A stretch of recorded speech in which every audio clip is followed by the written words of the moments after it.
Hello everyone, this is Eva Nolik-Smith with YogaUOnline, and I'm here today with Neil Pearson and Shelly Prosko, both physical therapists and yoga therapists from Canada, of all places. And Neil and Shelly, you join us today to talk about chronic pain issues and the role of yoga and yoga therapy in helping people deal with chronic pain or pain in general. And also, you're also going to tell us about some very, very exciting developments that are happening now in our understanding of the nature of pain and particularly the neuroplasticity of pain conditions and how that impacts the experience of pain. So, welcome. We're so happy to have you here. Thanks so much, Eva. Thanks. Now, before we dive into the topic, tell us a little bit about yourselves. You're both trained as physical therapists, but you are using yoga as one of your primary tools in your physical therapy practice and your yoga therapy practice. So tell us about that and how that came about. I don't know who wants to start first. Yeah, I'll start. Actually started practicing yoga first um, in the early 90s. And then I got my physical therapy degree in the late 90s. And it was just really natural to start using yoga. Mostly it was just prescription poses. Mm. And then once my own practice started developing and deepening, and I took some formal training, and then I realized, oh, it's actually a lot more than that. And it's about breathing and mindfulness and yoga philosophy. Mm-hmm. And so I just really naturally started to incorporate yoga into my physical therapy practice. And Neil, what about you? I know that one of your distinguishing features is that you worked for many, many years specializing in working with people with chronic pain and the applications of yoga. So why don't you tell us a little bit about your story? Yeah, I think my start was curiosity about people who had pain that was hanging around because we weren't really taught in school anything, in the early 80s about why pain would last other than it was, something specifically wrong with the tissue still. And so I just kept on seeing patients who were telling me stories that I had no answer for, and it just made me more and more curious, which really is what led me into working more exclusively with people with chronic pain and working at some of the pain management clinics. And then when I started to work at the clinics, I started to realize that all these things that we do for people with chronic pain were very similar to what we were doing in the yoga classes that I was taking. Yoga is about decreasing suffering. It's one of the ways that we can look at it. And of course, chronic pain is an aspect of suffering. And so it's almost like it's the perfect thing because it addresses your body awareness, and it addresses your breath, and it addresses calming your nervous system and changing the way your nervous systems work, but also addresses, as Shelley was saying, your body. So the longer I was working in that area, the more I started to think, well, these things that I'm learning over here, I should really go learn more about them. And so took yoga teacher training and then on to yoga therapy training, and then just started to incorporate those more into, like Shelley, more into the physical practice. And of course, we've got so much research now, right? In the last few years, there's been 4 meta-analysis on research projects that have shown us that yoga can be very effective for people with chronic osteoarthritis pain, rheumatoid arthritis, fibromyalgia, chronic fatigue syndrome, whiplash pain, back pain, all these things, yoga is being shown to be very, very effective for. Yeah, interesting. So I'd love to drill a little bit more into that topic, but I also want to sort of get the medical background into the picture first. In Okay. particular, as I understand it, there is a very changing understanding now in the medical community about the nature of pain and what causes pain and how to deal with pain, particularly chronic pain. So tell us about that development and what that means. Do you want me to go ahead? Yeah, Okay. All sure. right. So I think what, , 'What, 'um, really, it's it seems recent, but it's been the last 5 to 10 years. There's been more and more research on chronic pain, and chronic pain, and chronic fatigue syndrome, whiplash pain, back pain, all these things, yoga is being shown to be very, very effective for. Yeah. Yeah, interesting. So like even 20 years or more, that there's been this a shift from an idea that if you still have pain, then that the only thing that's involved is tissue damage. Of course, and so there was this idea that a lot of us were taught is that, more damage, more pain, and if the pain doesn't go away, the tissue couldn't have healed. And of course, if it looks like the tissue did heal and the tissue did heal and the pain didn't go away, then we'd attribute the pain to a psychological or spiritual issue, right? So we were very, very segmenting people and had this very linear view of the connection between tissue and pain. And so what's happened with modern science is an ability to be able to study what's happening at a cellular basis. And now an ability to look at how the brain is working in terms of its brain activity and how pain changes, brain activity and connectivity. So that all these things that we sort of thought based on people's experiences, we thought they were occurring. We're now getting the science that says yes, it is true that tissue damage isn't actually even sufficient for pain. You can damage your body and not get pain, right? So this is the shift, and it's a shift from hundreds of years. We've been following this idea of this biomedical view. And so now we're shifting to this view that people call a more biopsychosocial view. In the yoga world, we would say is that humans are integrated. All the aspects of us are integrated, which is really what the biopsychosocial view is saying. Is that the biological, biomechanical, biomedical is actually integrated with what's happening to you emotionally, and what's happening to the social is your community, right? So how it affects your relationships and the people around you and your job and all those things, and that's all really an integrated process. The big thing that's not happening that we're actually hoping that will sort of push this forward is that although people are starting to understand it, the vast majority of medical treatment continues to follow a very biomedical view. So people are learning the information, but there's a gap in people transferring it to clinical practice change yet. Right, right. Yeah, and I think the classic example is back pain, right? Where I think many people who have had a bout with back pain, if you think back, it's often during a very stressful time of your life. So there seems to be mental, emotional triggers involved in the pain experience. And of course, one of the things that's fairly well known now is that people may have herniated disc issues or other issues with the intervertebral discs, but if you look across a sample of people with MRI that shows disc issues, there's really only a much smaller percentage that actually experience pain. And right. But as you say, doctors still will prescribe surgery as the main solution, which is a very aggressive treatment for something that may actually have a much more convoluted pathway than just damage repair. Mm-hmm. Well, it's like so that disc issue sends probably in all people sends information up to the brain. But what we know is that pain, it depends on how threatening the brain decides it is.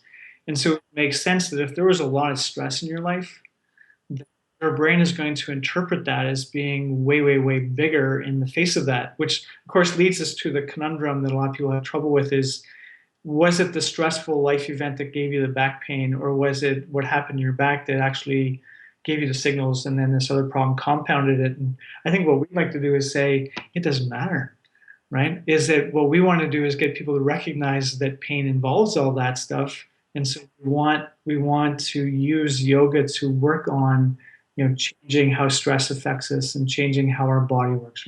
Mm-hmm. Yeah.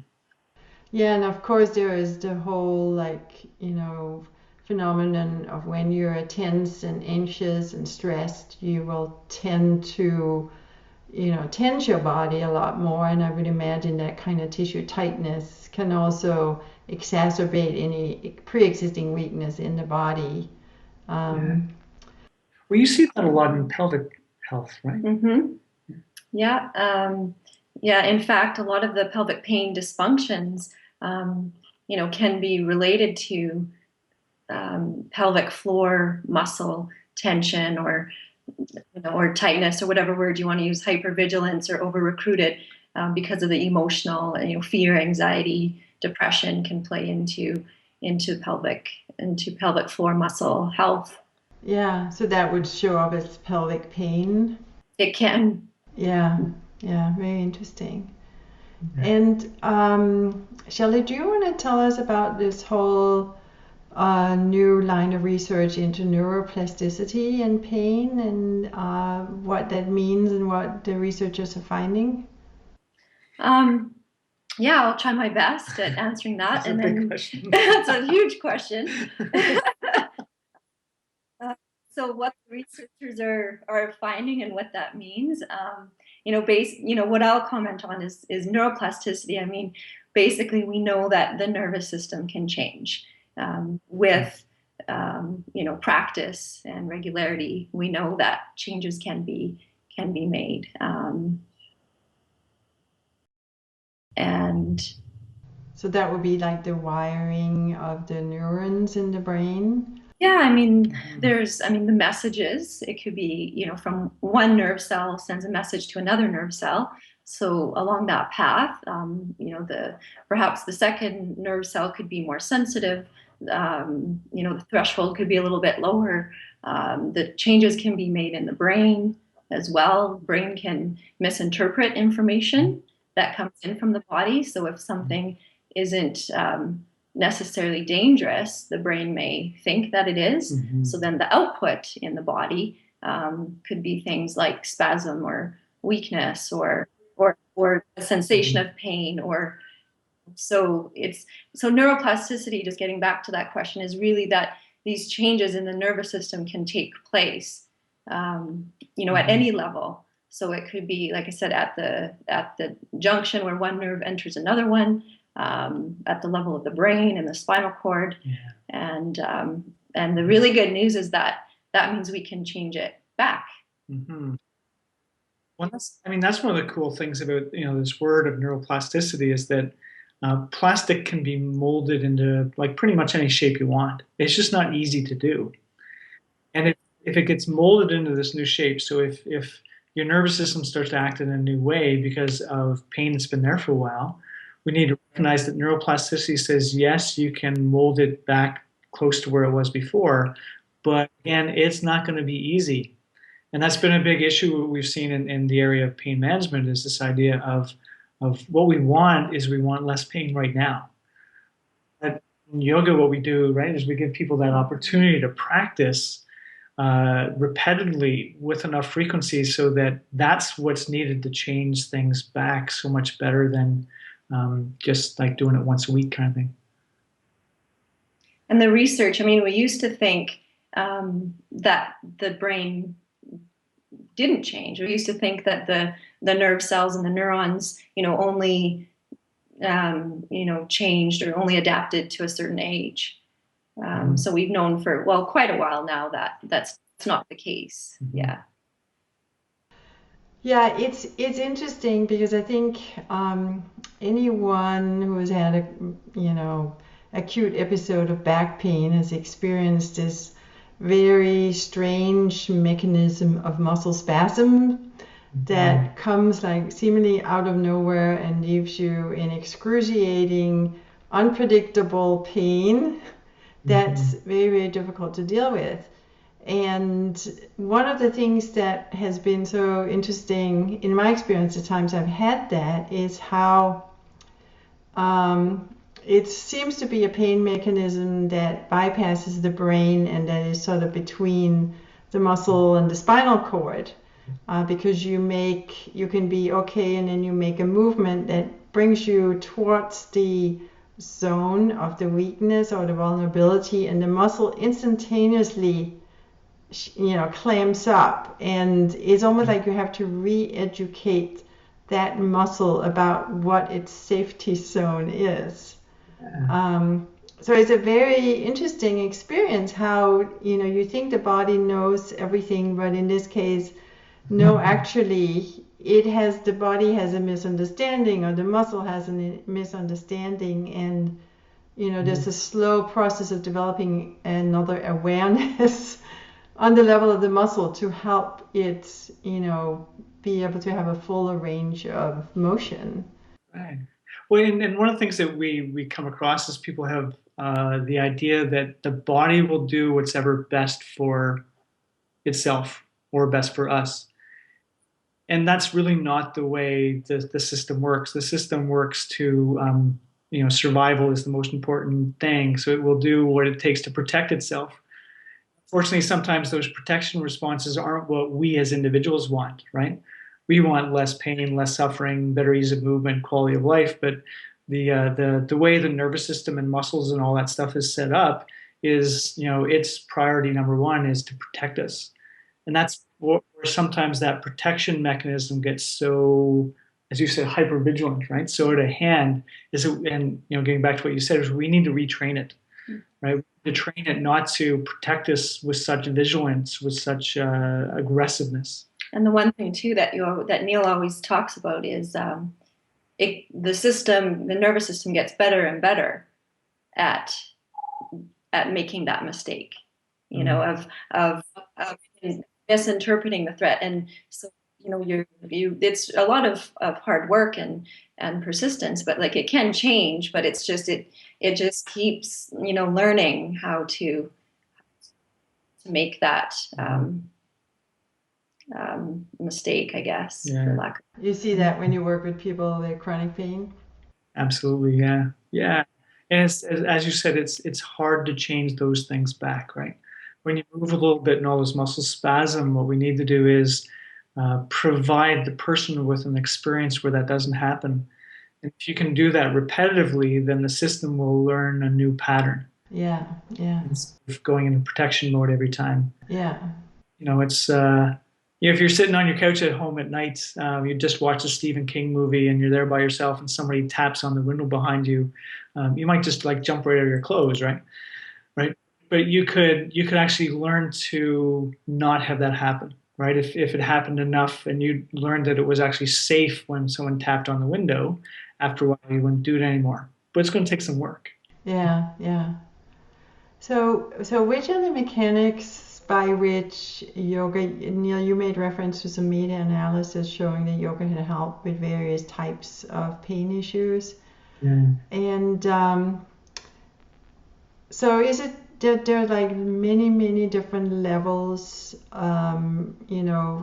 is it just the stress relief? Is it the stretching and the increased circulation? Is it the rewiring of the brain in a more safe experience of movement? Or all of the above? What are your thoughts on that? Yeah, we don't know, right? Yeah, it's a magic question. Yeah. The research studies have really focused on if you provide this very constrained number of yoga asanas and breathing practice and some guidance to people, will they get better compared to either doing nothing or compared to doing another exercise program or compared to like an education book. But what people haven't done a lot of yet is to pull it apart. Of course, in the yoga world, there's this idea that don't pull it apart because it's not the parts that are important, it's how they're put together.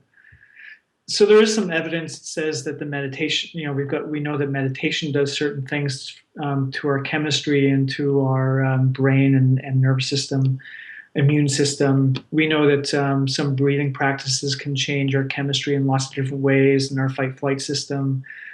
We know movement has such amazing neurochemical changes. So we know already a whole bunch of the aspects of yoga that are helpful. We can't say which one is best, and I think that's the thing is when we have a person standing in front of us who has chronic pain, we can't tell whether the most important thing for that person to do is to breathe or meditate or find some peace or to move their body. We just don't know. We've got no way to tell, right? Mm-hmm. So we think that probably one of the best things to do is start working on them all. Mm-hmm. They're all free. It's sort of okay, right? And so much depends on how the person, responds to, what you're even just saying or how you're cueing, and that you just can't, we just can't say that these are the poses, or even these are the 3 meditation techniques and these are the 5 breathing awareness techniques. I mean, that just doesn't, it's a great guide, but it just so much depends on how that person is interpreting that, and even your relationship with them, and if they're comfortable with you and trust you. So there's so many factors. Yeah, good point. So we're very excited because you have a course on YogaU about the topic of yoga and how people can use yoga to relieve pain in their own body, or if they're a yoga teacher, possibly help their students find some simple ways to feel better. Tell us about the course and what you are covering. Well, I guess why don't I start with the beginning and then you carry on? Because we were just talking about this and saying, well, what we want to do is start with actually let people understand more about what we understand about the science of how nerves, get excited and send messages to the spinal cord and up to the brain. And so just talking about what happens to the nervous system when you feel pain, and then, talk about what happens to the systems when pain persists. Yeah, that's where all the juicy stuff is. Yeah. Well, and then we're actually going to even get juicier than that, because then we're going to go to what we want to do is provide a guideline that would help when people do have pain that's not going away easily. A guideline like, this is how we would suggest you want to move. Oh. And then we thought that we can even get juicier than that with the prevention side, right? Mm-hmm. Yeah, injury prevention. And in the yoga world, we just discussed this actually, talking about, this is a great model. Well, what we will share with you in the webinar, sort of the guidelines, and a great model to follow with people that have persistent pain, but also just everybody to follow when you're exercising or doing yoga. So we're excited about that too, especially I think in the yoga world too. I think it can get, just from what I've seen out there in articles and blogs, and it can get confusing, how much pain is okay in your yoga posture. And I think it's confusing for a lot of us, and including myself sometimes. So that's, I think these webinars will really shed some light on how to use the pain science information, just even for your regular yoga practice. So we're going to try to get it all in. That's great. And I would imagine a key word is body awareness, learning to kind of interpret the signs of the body, and also, I guess, knowing a little bit more about how you can work with the body to change over time. Oh, exactly. I think it's really what we need to do is use yoga to become more aware of our body, our breath, our thoughts, our emotions, our spirit, all that. And then once, we'll talk about how awareness is good, but there's this other piece that we want to work on too, and that's some self-regulation. And that's if we're going to move in a way that would help prevent things, not only do we need to increase our awareness of certain aspects of what's happening, but we also need to regulate some aspects of our being. Right. Interesting. Well, it sounds like a fantastic course, and we're very much looking forward to having you join us. So thank you so much for taking the time today. Okay, and, thank you. We will see you soon in cyberspace. Okay, thanks, Eva. All right, take care. Namaste. Namaste.